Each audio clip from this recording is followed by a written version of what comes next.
जदि माई के चुनरी चढ़ैबो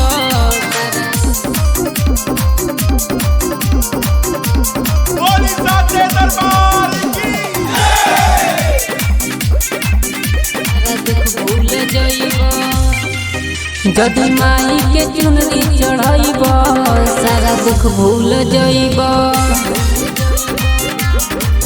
जदि माई से नहीं लगइबो सारा दुख भूल जइबो। माई हमारो है बहुते महान हो, जाने ला उनका के पूरा जहान हो। जदि टाइम से पूजा करइबो सारा दुख भूल जइबो। सैया माई के चुनरी चढ़ैबो सारा दुख भूल जइबो।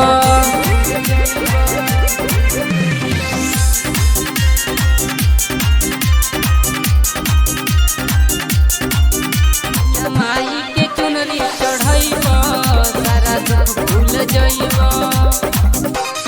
जाके बाजार से चुनरी ले आई, हमरो के राजा जी मेला घुमाई। जाके बाजार से चुनरी ले आई, हमरो के राजा जी मेला घुमाई। लाल से नूर से टीका लगइबो सारा दुख भूल जइबो।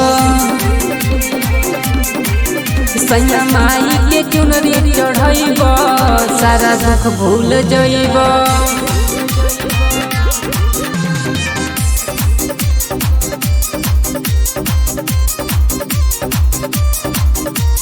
माई के चुनरी चढ़ैबो सारा दुख भूल जइबो। माई के 9 दिन होई पूजाई, ओकरा बादे त विदाई होई जाई। माई के 9 दिन होई पूजाई, ओकरा बादे त विदाई होई जाई।